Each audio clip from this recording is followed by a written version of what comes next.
너무 가난해서 초등학교를 제대로 다니지를 못했습니다.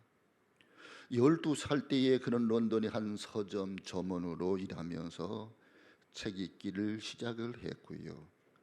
특별히 과학 서적을 좋아해서 그 분야의 책들을 읽으며 독학으로 공부를 했습니다. 어느 날 그는 당시 유명한 화학자였던 험프리 데이비의 강연을 듣고 크게 감동을 받은 후에 그 데이비드에게 편지를 씁니다. 선생님 밑에서 과학을 공부하며 일할 수 있게 해 주십시오 라고 하는 것이었습니다. 이 소년의 편지를 받은 이 데이비는 친구와 의논을 했습니다. 그랬더니 그 친구가 하는 얘기가 우선 먼저 그에게 빈병 닦는 그런 일을 시켜보기나, 그런 일이 시시하다고 여기고 못하겠다고 거절하는 사람이면 쓸모가 없을 것일세, 이렇게 가르쳐 주었습니다. 데비의 편지를 받은 그 소년이 그 선생님에게 달려갑니다. 그런 일을 해보겠나? 자네가 하는 일은 하루 종일 빈병을 닦는 일이야. 예, 선생님, 제가 그렇게 하겠습니다. 근데 이 소년이 빈병 닦는 일을 너무너무 열심히 하는 거예요. 변함이 없는 거예요. 성실한 거예요. 책임을 잘 감당하는 거예요. 그 얼굴에 생기가 넘쳐나는 거예요.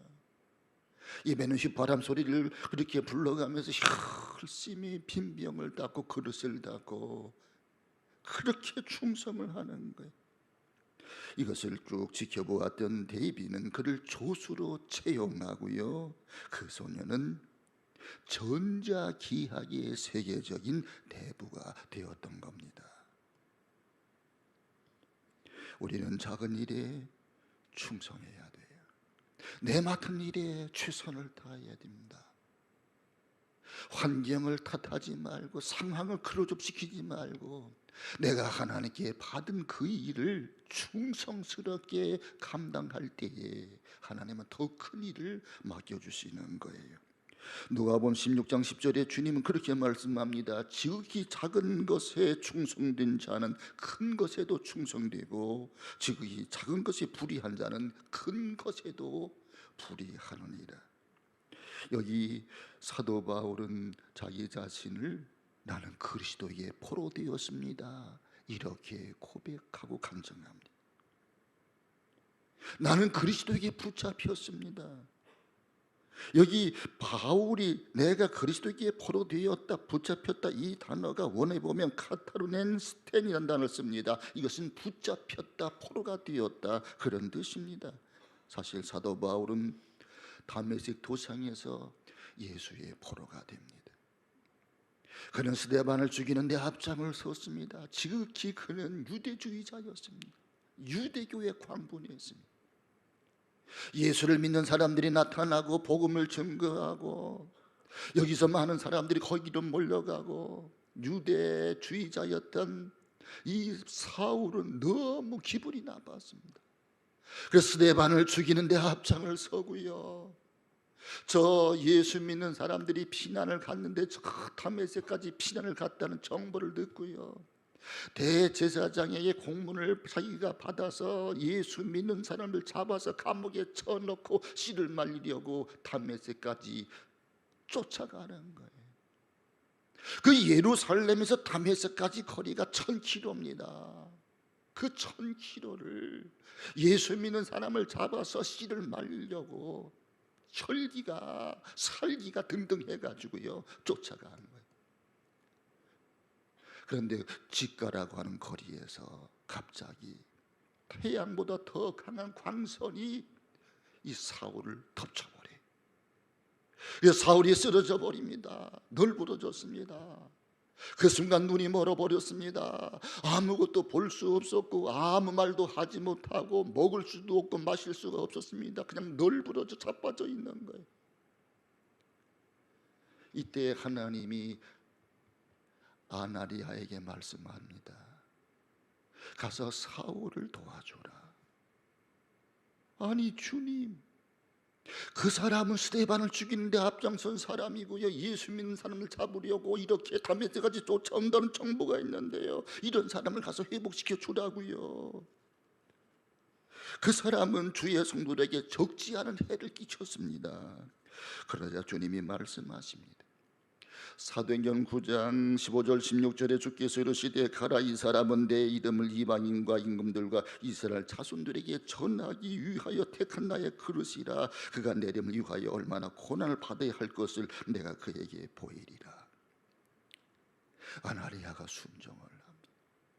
직가라고 하는 거리로 내려가 봤습니다. 거기 정말 사울이 널브러져 있는 거예요. 그래서 이 아나니아가 그에게 간절히 기도를 했습니다. 그 순간 눈에서 비늘이 떨어져요. 비로소 볼 수 있게 되었고 말할 수 있게 되었고 먹고 마실 수 있게 된 겁니다. 이렇게 그는 주님을 만났습니다. 너는 이방인을 위한 나의 택한 그릇이다. 그는 이방인의 사도가 되었습니다. 그러면서 그는 즉시로 예수는 그리스도라고 전도하기 시작을 합니다. 그러니까 이 담에서 거리에 다니면서 예수는 그리스도입니다, 그 예수님, 우리가 미워했고 싫어했던 그 예수님이 주님이고 그리스도입니다, 그 복음을 전하니까 사람들이 예수를 믿기 시작을 하는 거예요. 근데 유대주의자들이 저 사람 살려두면 안 되겠다, 저 사람을 죽여버리자. 그래서 유대인들이 또 모여서 이 사울을 죽이려고 하는 거예요. 이렇게 해서 사울이 다소로 피난을 갑니다.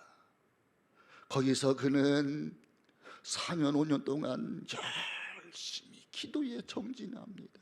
성경을 열심히 읽습니다. 그리고 그가 거기서 신학화 작업을 하는 거예요. 예수가 그리스도인 것을 철저하게 성경적으로 증거하게 됩니다. 이 바울은 유명한 신학자입니다. 그리고 그런 유명한 이방인의 선교사가 되는 거예요. 이렇게 해서 자신이 핍박했던 예수를 한평생 전하며 살지 않습니까? 완전히 예수의 포로가 되었습니다. 바울은 더 기도하고 뒤늦게 생각했습니다. 갈라디아서 1장에 보면 내가 다메섹에서 포로가 된 것이 아니고 어머니의 태로부터 택정함을 입었노라. 훗날 깨달은 거예요. 아하, 내가 어머니의 뱃속에서부터 그렇게 택정함을 입었어. 하나님이 나의 길을 그분께서 인도하셔서 선하게 아름답게 온전하게 이루시려고 나를 그렇게 다메섹으로 보내셨고 강력한 주님의 은혜를 체험하게 하소서. 나의 나된 것은 오직 하나님의 은혜라고, 그런 하나님의 은혜를 강조하게 되는 겁니다.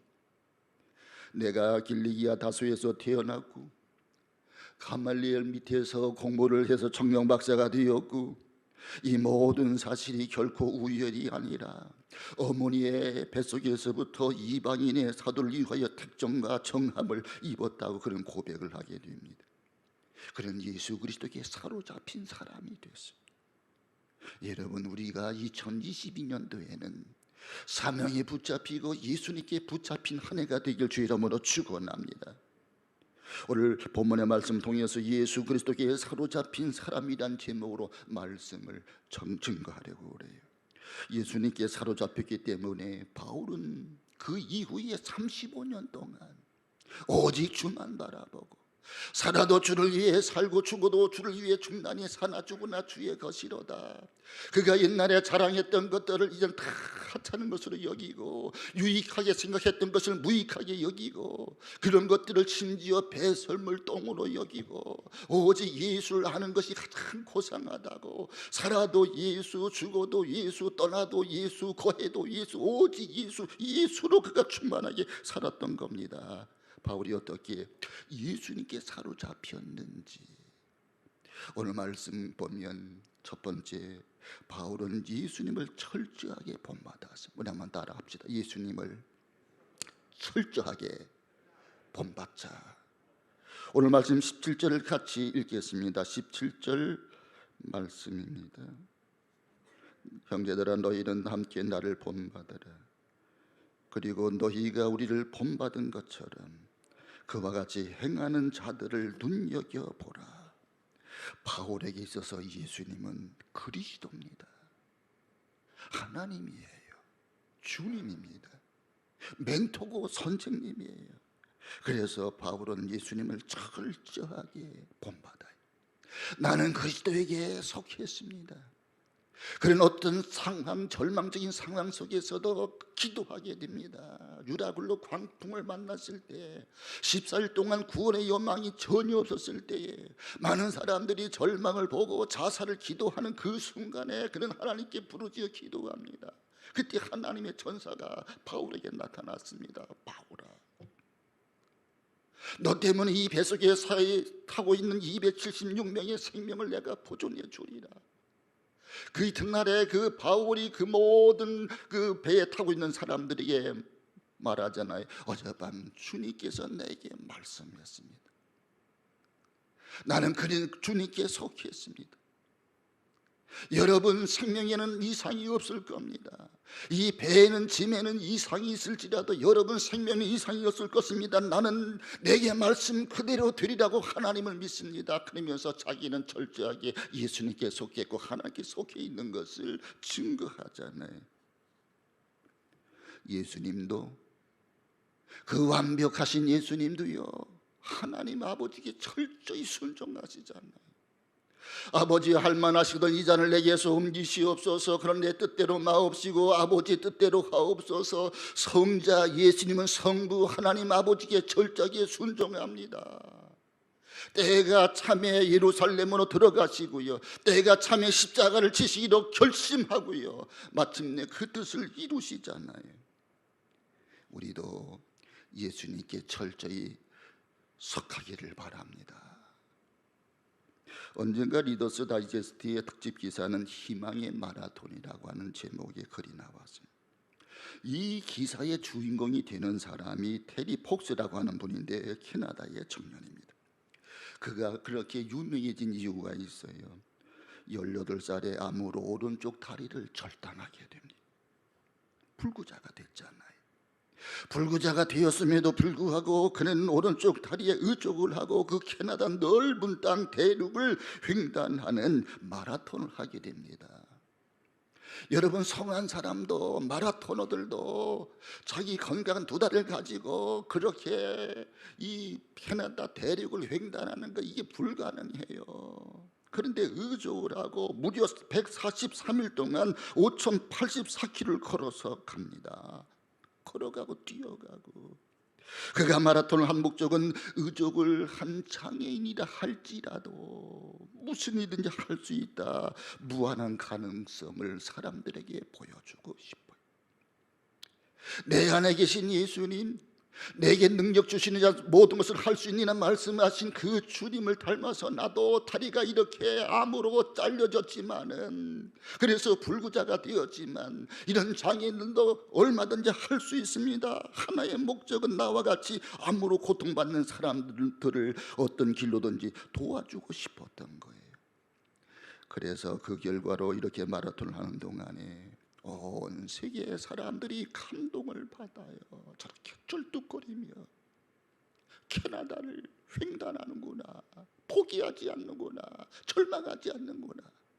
그 속에 예수님을 사랑하는 마음이 있구나. 그런 가운데도 이 암 환자들을 돕고 싶은 마음이 있구나. 그래서 암 환자들, 그들의 가족, 그리고 주변의 사람들이 감동을 받고요, 이제 성원을 하기 시작을 합니다. 그래서 2340만 부를 모금하게 돼요.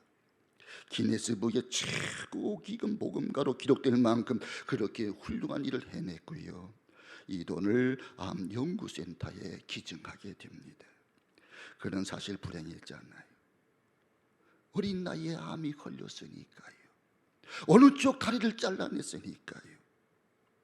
그러면 어쩌면 좌절할 수밖에 없는 그런 사람이었으나 그 불행을 딛고 일어서서 이것을 새로운 기회로 삼았습니다. 좌절 없이 새로운 역사에 도전하는 그런 생을 살아서 많은 사람들에게 감동을, 희망을 준 거예요.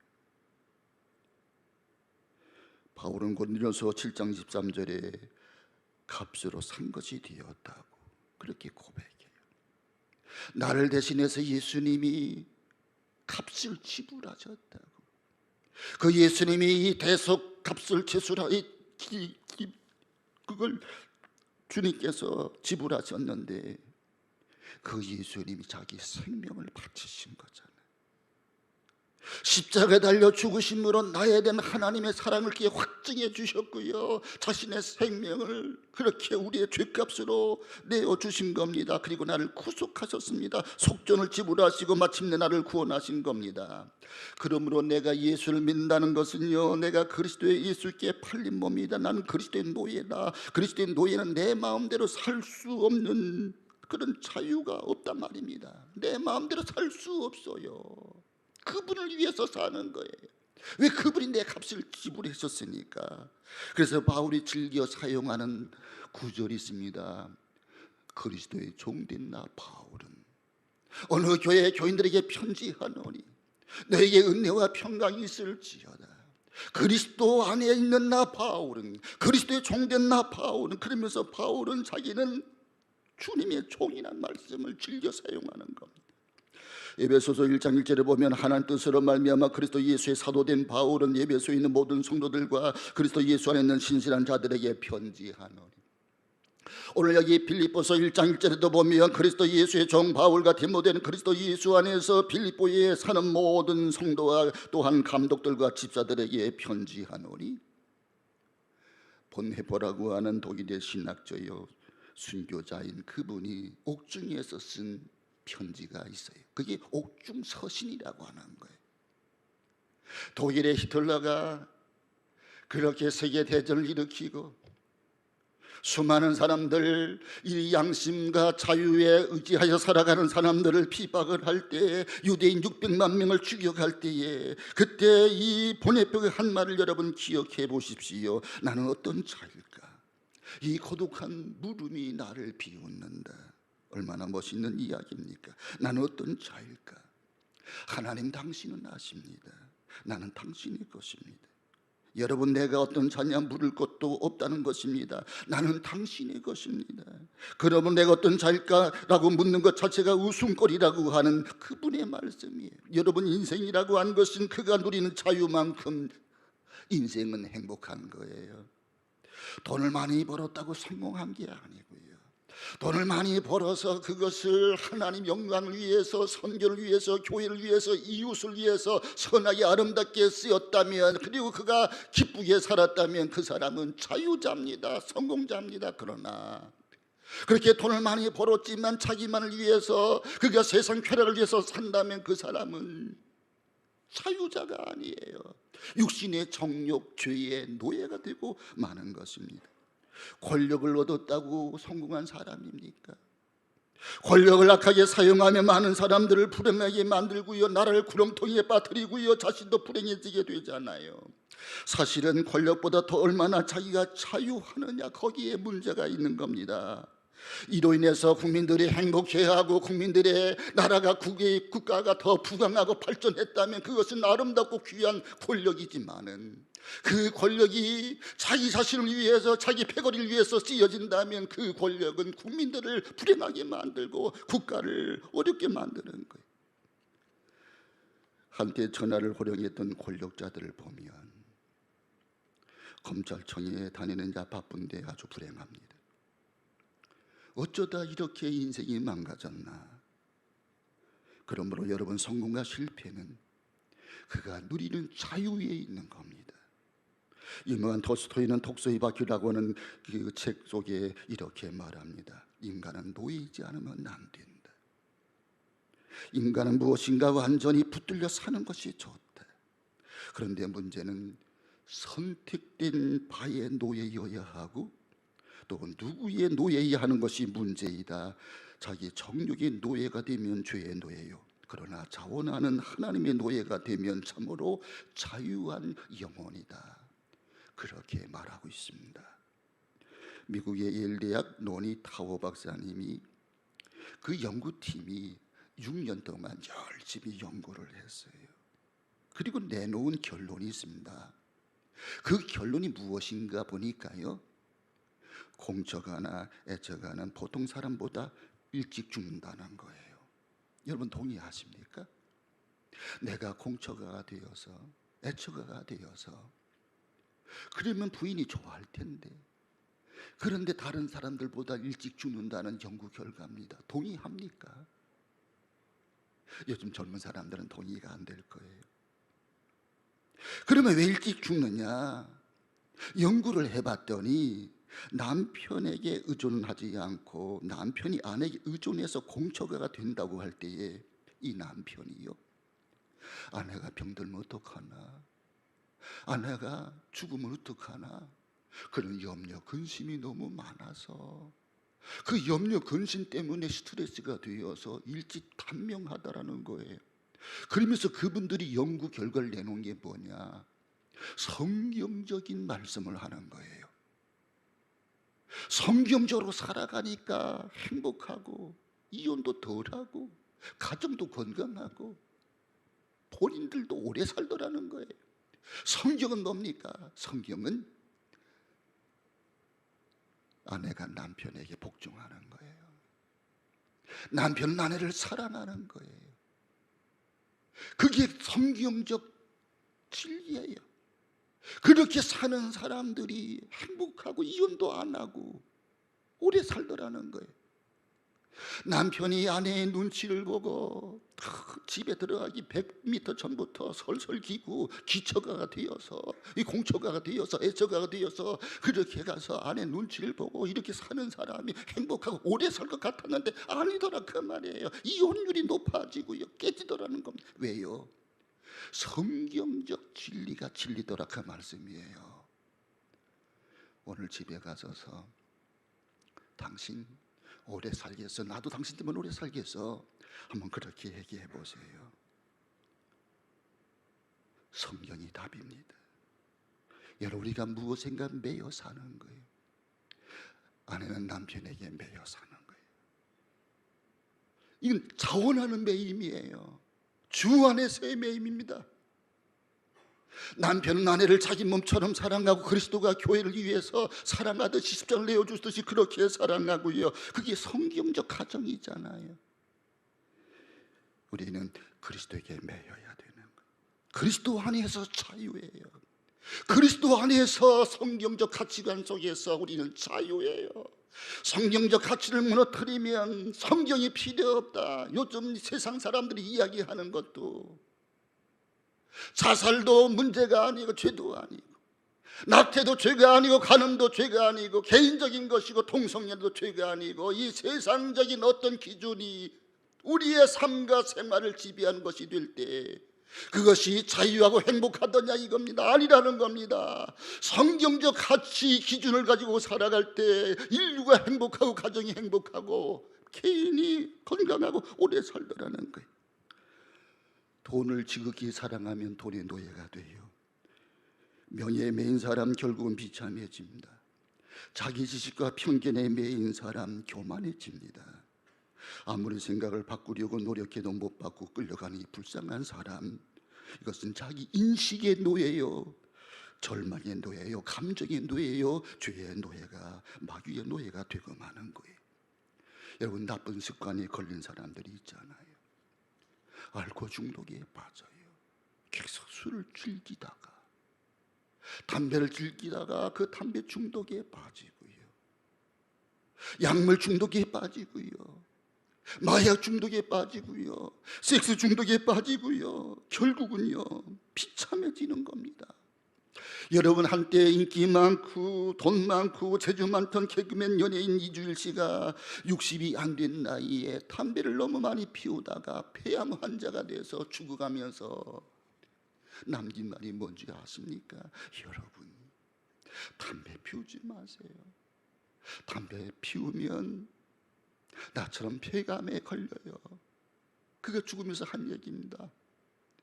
그래서 이주일 씨가 그렇게 폐암에 걸려 죽고 나서 한때 4개월 동안은 담배 매생고가 뚝 떨어졌어요.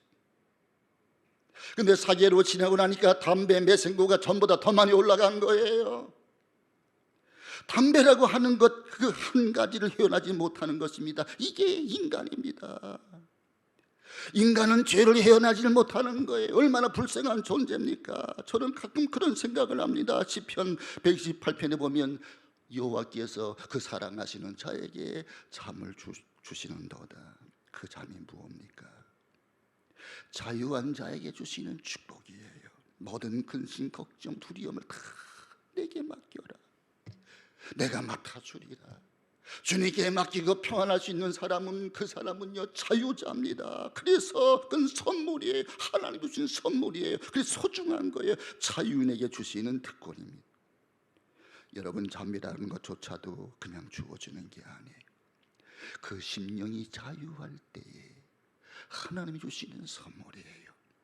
나이가 많아지시면서 연세가 많아지는 분들이 하는 이야기가 있습니다. 공통적으로 하는 이야기입니다. 잠이 부족하다고, 잠을 잘 이룰 수가 없다고, 불면증에 시달린다고. 왜 그럴까? 늙어가기 때문에 그렇지만도 않은 거예요. 마음에 여러 가지 근심 걱정이 많은 거예요. 내가 이렇게 살다가 암에 걸리면 어떡할까?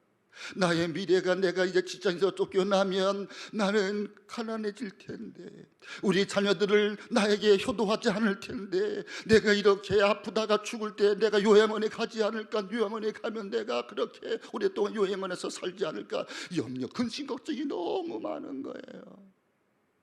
이런 우리의 미래까지도 주님께 맡깁시다. 주 안에서 평안합시다. 아멘 하신 분들만 편하기를 바랍니다. 그런 은혜가 누려지게 되는 거예요. 두 번째는요, 예수님을 최고의 가치로 여기기 때문에. 우리 한번 따라서 예수님을 최고의 가치로. 아멘입니다. 바울은 너무나 예수님이 확실하니까 나는 그리스도 예수께 붙잡혔다고 고백합니다. 여러분, 그만큼 주님께 붙잡혔습니까? 나는 그리스도에 붙잡혔습니까? 오늘 본문의 말씀 8절을 같이 읽겠습니다. 8절 말씀. 또한 모든 것을 해로 여김은 내 주 그리스도 예수를 아는 지식이 가장 고상하기 때문이다. 내가 그를 위하여 모든 것을 잃어버리고 배설물로 여김은 그리스도를 얻고. 여기 바울은 자기가 자랑했던 것들을 다 내려놓은 거예요. 그가 젊었을 때 받았던 박사학위, 가말리엘 문화생으로 받은 박사학위도 내려놨어요. 로마의 시민권도 내려놨어요. 바리새파 중에 바리새파, 할례 받은 것, 그 모든 것, 유대인들이 자랑했던 것들 다 내려놨습니다.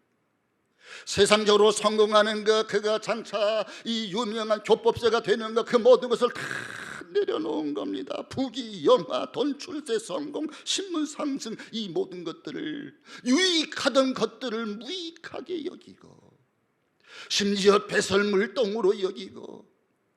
그것은 왜냐? 내가 아는 예수님, 내가 만난 예수님, 예수 그리스도가 가장 고상하기 때문이다. 가장 가치가 있다, 그 말이에요. 예수님 내 인생의 핵심 가치다, 그 말씀이잖아요. 가장 고상합니다. 가장 고귀합니다. 가장 가치가 있습니다. 그런 고백입니다. 빌리 그레이엄 목사님이 어느 곳에서 큰 부흥회를 인도했습니다. 부흥회를 마치고 숙소에 들어갔는데 어떤 점잖은 손님이 하나 찾아와서 중요한 질문을 합니다. 오늘 목사님께서는 장차 올 미래에 대해 말씀했습니다. 주님의 재림과 심판에 대해서 말씀하셨습니다. 역사의 끝에 대해서 말씀하셨습니다. 근데 한 가지만 물어봅시다. 목사님 자신은 장래 미래에 대해서 얼마나 알고 계십니까? 이때 빌리 그레이엄 목사님이 빙그레 웃으면서 제 개인의 장래는 전혀 모릅니다. 나는 한 치 앞을 내다볼 수 없습니다. 다만 나는 내 미래를 주님께 맡겼을 뿐입니다. 여러분, 저와 여러분이 모두가 우리의 미래를 주님께 맡깁시다. 어떻게 주님께서 나를 인도하실지 나는 몰라요. 그러나 우리 주님은 선하신 주님이에요. 선하신 주님이 선하게 인도하실 거예요. 합력하여 선을 이루실 거예요.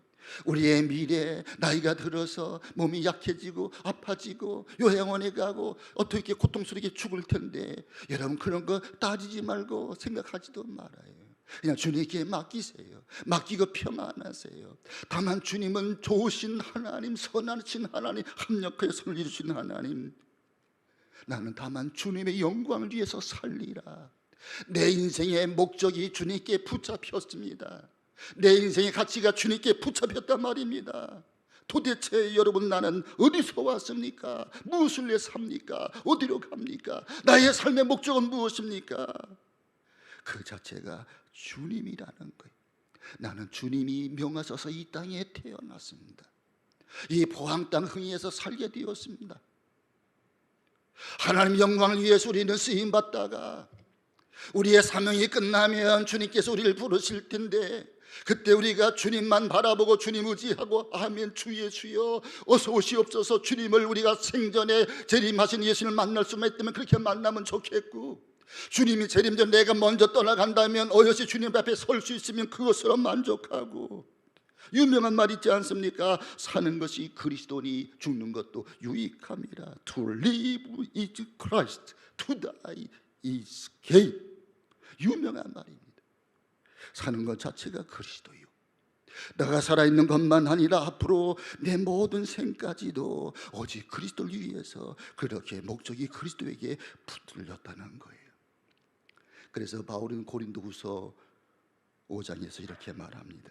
저가 모든 사람을 위하여 죽으시면 다시는 자신을 위하여 살지 않고 오직 그를 위하여 죽었다가 다시 사신 자를 위하여 살려 하려 함이니라. 죽으셨다가 부활하신 예수님, 그리고 승천하시면서 성령을 보내주셨던 예수님, 그 예수님이 하나님의 때가 되면 이 땅에 재림하실 텐데, 이 땅에 오실 예수님을 바라보면서 주님께 붙잡혀서 살아가는, 오직 예수로 살아가는 우리 모두가 되기를 바랍니다. 그것이 바울의 인생관이었고 삶의 목적이었습니다. 예수 믿는 사람의 목적의 혁명이 그렇게 이루어지는 거예요. 나를 위해 살던 사람이 이제는 그리스도를 위해서 삽니다. 자기 중심 살던 사람이 오직 그리스도를 위해서, 그리고 이웃을 사랑하며 사는 거예요. 그것이 기독교인입니다. 여러분, 기독교인, 크리스찬의 말 자체가 원래는 크리티아누스, 그리스도에 속한 사람들. 이제는 내가 목적이 아닙니다. 그분이 목적이요, 예수 그리스도가 목적입니다. 목적 자체가 그리스도에게 붙들린 바 되었단 말입니다. 이것이 바로 크리스찬, 그리스도에게 속한 사람이라는 뜻이에요. 또한 그런 지식과 가치관이 그리스도에게 붙들린 바 되었습니다. 오늘 8절에 그렇게 말씀하잖아요. 그리스도를 아는 지식이 가장 고상하기 때문이라. 여러분, 그리스도를 안다는 것은 내가 지식적으로 아는 게 아니에요. 내가 경험적으로 아는 거예요. 내가 그리스도 안에서 그리스도와 연합된 거예요. 그리스도와 함께 죽고 그리스도와 함께 산 거예요. 그래서 갈라디아 2장 20절에 바울은 그렇게 고백하잖아요. 나는 그리스도 예수께 붙잡혔다고. 나는 이미 죽었다고. 내가 이제 믿음 가운데 사는 것은 나를 사랑하신 하나님의 아들 예수를 믿는 믿음 가운데 사는 것이라고 그렇게 고백하잖아요. 그리스도가 가장 고상하기 때문에, 너무너무 만족하기 때문에 그가 자랑했던 것들 다 내려놓고 유익하게 여겼던 것들 다 버리고, 그 다음에 분토와 같이 배설물로 여기고 더럽게 여기고 해로 여겼다고 말합니다. 이제는 그리스도와 함께 하는 것이 너무 좋고 그리스도를 아는 지식이 너무 행복하기 때문에 그렇게 그는 고백하는 겁니다. 여러분, 예수도 믿고 술도 좋아하십니까? 그런 분들 계시잖아요. 교회도 나와요. 오랫동안 예수를 믿어요. 나는 술이 너무 좋아요. 그래서 예수도 믿고 술도 늘 마시는 사람들 있습니까? 그래서 세상적으로 내가 사는 사람들은 걱정이 많은 거예요. 왜? 확신이 안 되기 때문에.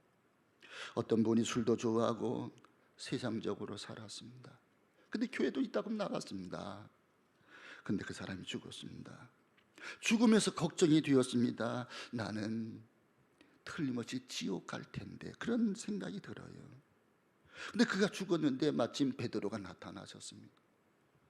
베드로 사도가 딱 그 천국 가는 길문에 딱 나타나셔서 하는 말이, 너 교회도 다녔으니까 천당 갈래? 술도 좋아했으니까, 세상적으로 살았으니까 너 지옥 갈래? 묻는 거예요. 그래서 이렇게 고마울 때가 있나, 이런 걸 나에게 물어본다니. 그러면 베드로 사도님, 내가 한번 미리 좀 갔다 오면 안 될까요? 그러면 그렇게 해라. 베드로 사도가 이제 허락을 하는 거예요. 그래서 먼저 천국에 가본 겁니다. 천국에 가보니까 먼저 간 성도들, 구약의 12지파 성도들, 신약의 12사도 성도들이 어린 양 예수님 앞에서 찬양하고 경배하는데, 그게 오랜 시간 찬양하고 경배하는데 자기가 그 뒤에 앉아 보니까요, 너무 지루해, 너무 따분해. 아니, 세상에 살 때도 내가 교회를 가서 오랫동안 앉아 있는 게 싫었는데 이렇게 천국에 와서 계속 그렇게 찬양한다고, 경배한다고, 예배한다고, 나 천국 체질이 아닌데. 그래서 이제 지옥에 가본 겁니다. 지옥에 갔더니 카지노도 있고요, 술집도 있고요, 여자들도 있고요, 확적지거라고. 그게 마음에 들어. 그래서 베드로 사도 앞에 가서 말했답니다. 저는 아무래도 지옥 체질입니다. 그러니까 지옥으로 보내주세요. 그래? 그러면 지옥에 가거라. 그 지옥에 들어갔습니다. 그런데 지옥 체질인 이 사람이 지옥에 들어가 보니까 꺼지지 않는 불 속에 거기에 들어갔는데 너무 뜨거운 거예요. 너무 고통스러운 거예요. 물 한 잔을 마실 수가 없는 거예요. 그래서 할매자에게 이거 좀 틀리지 않습니까? 내가 지난번에 먼저 지옥을 와봤더니 그때는 술집도 있고 카지노도 있고 여자들도 있었는데 이게 약속이 틀리지 않습니까? 그랬더니 그 할매자가 한 얘기가, 그때는 관광 비자로 왔고 지금은 영주권으로 왔기 때문에 틀리다는 겁니다. 여러분 좀 깊이 생각해야 되지 않겠습니까? 천국은 아무나 갑니까? 천국 가서 행복한 사람이 천국 가는 거예요. 천국 가서 따분하고 지루한 사람은 천국에 갈 수가 없는 겁니다. 이것이냐 저것이냐, 신앙은 선택입니다. 신앙은 결단입니다. 여호수아는 나와 내 집은 여호와를 섬기겠노라 결단하잖아요. 여러분 예배하고 찬송하고 기도하고 성경 공부하는 것이 행복해야 돼요. 교회 생활이 행복해야 됩니다. 교회 와서 항상 주면 다른 것에 가 있으면 되겠습니까? 교회 와서도 늘 뭐 세상에 그렇게 등산 가는 거, 낚시질 가는 거, 거기 생각이 꼬리를 물고 있으면 되겠습니까? 시간이 있으면 다른 곳에 가려고 하고, 이 사람들이 어떻게 천국에 가냐 그 말이에요. 갔다 가도 지옥에 가야지, 안 그렇습니까? 사도 바울은 내가 그리스도를 아는 지식이 가장 고상하다, 가치 있다, 의미 있다, 이렇게 고백하잖아. 그래서 그가 좋아했던 것들 다 버린 겁니다. 그 그리스도를 얻고 그 안에서 발견되려고 한다고 유명한 말을 하는 거예요. 마지막 세 번째는 십자가의 고난을 통해서 부활에 이르기 때문. 우리 한번 따라, 십자가 고난을 통해서 부활에 이르기 때문에 바울은 어찌하든지 그리스도를 본받으려고 했습니다. 본문 10절 말씀입니다. 10절을 같이 읽겠습니다. 내가 그리스도와 그 부활의 권능과 그 고난의 참여함을 알고자 하여 그의 죽으심을 본받아 그랬지. 11절 말씀도 보겠습니다. 어떻게 해서든지 죽은 자 가운데서 부활에 이르려 하노니. 이 말씀이 너무나 은혜가 되잖아요. 어떻게 하든지 나는 부활에 이르게 하려 함이니라. 어떻게 하든지 하나님 영광을 위해 살리라. 어떻게 하든지 교회의 덕을 세우리라. 어떻게 하든지 나를 통해서 또 다른 사람들이 그리스도에게로 오기를 바란다는 고백이잖아요. 이 십자가의 고난을 그래서 참아내는 것. 여러분, 우리가 예수를 믿으려고 하면 집에서 시부모가 반대합니다. 시댁 식구들이 반대해요. 아주 구체적으로 통렬하게 방해를 합니다. 미워하고요, 쫓아내려고 그러고요, 핍박을 하고요, 심지어 매를 맞기도 하고요. 그런데 왜 우리가 참는 거예요? 왜 그런데도 교회를 나오는 거예요? 예수님이 나를 위해 십자가 달려 죽으셨어요. 예수 안에 사는 것이 행복한 것을 알기 때문에 시대 식구들이 그렇게 반대를 해도, 나를 핍박을 해도, 내가 만난 예수님, 내가 모신 예수님, 내가 사랑하는 예수님을 포기할 수 없어요. 예배를 포기할 수 없어요. 다른 것은 내가 다 양보하고 순종하지만 교회 다니는 것만큼은 포기할 수가 없어. 그래서 매맞으며 핍박을 받으며 교회를 나와 성도의 믿음을 지키는 거예요. 그리고 기도하고 섬기는 거예요. 그렇게 세월이 지나가 보니까 남편도 죽게 돌아오고, 시부모님이 죽게 돌아오고, 가족들이 하나둘 죽게 돌아오고, 이래서 천국에 이르게 되는 겁니다. 고난을 참아야 되는 겁니다. 고난을 통해서, 십자가를 통해서 부활에 이르리 하리 함이니라고 바울이 고백하잖아. 바울이 많은 고통을 겪습니다. 복음을 증거하면서 선교사로서 얼마나 큰 고통을 겪었습니까? 그런데 그렇게 욕먹고 핍박을 당하고 고통을 겪어도 그가 성질내지 않고 포기하지 않고 그리스도 예수께 잡힌받은 그것을 잡으려고 쫓아가노라 고백하잖아요. 그리스도 예수께 붙잡혔습니다. 이건 수동태입니다. 나는 붙잡혔습니다. 그리스도에게, 사명에 그리스도에게 붙잡혔습니다. 그 다음이 중요해요. 붙잡힌 받은 그것을 잡으려고. 이건 능동형이에요. 하나님 내게 주신 지혜가 있습니다. 은혜가 있습니다. 믿음이 있습니다. 그 믿음을 높이는 겁니다. 그 믿음을 가지고 살아가는 겁니다. 부활에 이르려 하려 함이니 오직 예수의 복음을 증거하는 거예요. 바울은 그것을 깨달았기 때문에 그의 죽으심을 본받아 십자가를 통해서 부활에 이르려고 라고 말을 한 거예요. 한평생 주를 위하여 수많은 매를 맞고 고생을 당하고 오해받고 비난받고, 그리고 로마에서 목배임을 당해 순교까지 감당하는 거예요. 에릭 프롬이, 그 심리학자가 그의 유고로 남긴 글을 모아서 인간에 대한 믿음이라는 책이 출판되었습니다. 거기에 현대인들에 대해서 이렇게 말합니다. 현대인들은 전부가 상품화되어 있다. 상품적 가치만 인정이 된다는 겁니다. 그래서 그 사람이 가지고 있는 신념이나 철학이나 신앙이 상품화되지 못하면 이것이 얼마나 슬픈 일입니까? 그 사람이 쓴 책이, 그 사람이 쓴 그 사상이 책으로 출판되었는데 이게 대중성이 없고 많은 사람이 사보지 못하고 그러면 팔리지가 않아요. 그래서 묻혀버리고 마는 거예요. 그 출판사에서도 그게 원고를 가져오면 보는 거예요. 이게 책으로 만들어졌을 때 이익이 남겠는가? 상품화될 가치가 있는가? 그래서 상품화될 가치가 없으면 출판을 안 해주는 겁니다.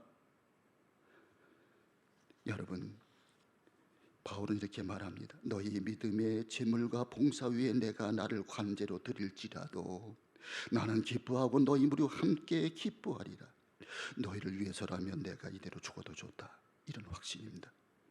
내가 무슨 일을 하든지 여기에 운명을 다 바쳐도 좋다.